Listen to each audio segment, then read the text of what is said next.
Ben ritrovati con la redazione.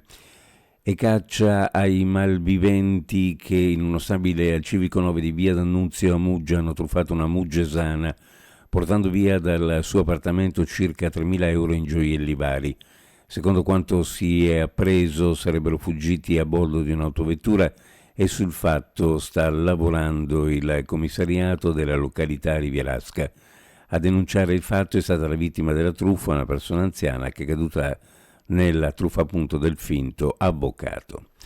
Presentata la 23esima edizione della Settimana Europea della Mobilità in programma fino al 27 settembre, si tratta di un evento al quale ogni anno migliaia di città e milioni di cittadini in tutta Europa partecipano promuovendo la mobilità sostenibile e contribuendo a cambiare gli stili di vita.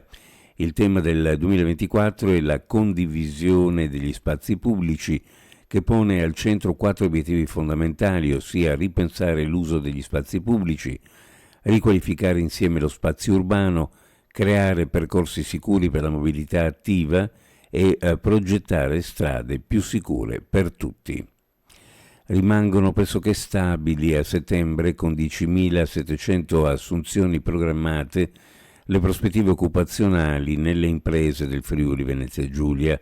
A garantire il sostanziale equilibrio rispetto allo stesso periodo del 2023 e la crescita del settore dei servizi, afferma Giovanni Da Pozzo, presidente della Camera di Commercio Pordenone Udine, il cui centro studi ha elaborato il bollettino mensile e trimestrale Excelsior diffuso da Union Camere. Secondo il report, in Friuli Venezia Giulia risultano 7.220 i contratti programmati nel comparto dei servizi, più 520, più 7,8% rispetto a 12 mesi fa, e quasi 18.500 nel trimestre, con l'apporto determinante proveniente dai servizi alle imprese, 2.220 le assunzioni nel mese, e dalle imprese turistiche 1.930. Un contributo per ogni evento organizzato, un nuovo bando della Regione Friuli Venezia Giulia che unisce due bandi Ecofest ed Ecosport in eco-eventi per finanziare le manifestazioni sportive di intrattenimento che si distinguono per pratiche di sostenibilità e rispetto per l'ambiente. Il contributo potrà coprire dal 50 all'80% delle spese ammissibili fino ad un massimo di 2 eventi l'anno per ogni ente richiedente, e le domande dovranno essere inviate tramite il sistema istanze online IOL della Regione. Uno sguardo alle previsioni meteorologiche per la giornata: condizioni prevalenti di maltempo, cielo in genere coperto, piogge intense e temporali sparsi.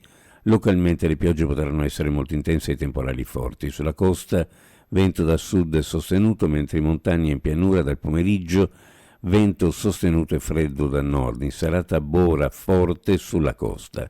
Dal pomeriggio neve oltre i 1.500 metri circa sulle Alpi e 2.000 metri sulle Prealpi.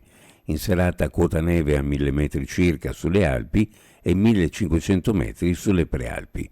Temperature minime in pianura fra 10 e 13 gradi, le massime fra 16 e 19, e sulla costa minime fra 13 e 15, le massime fra 20 e 22 gradi centigradi.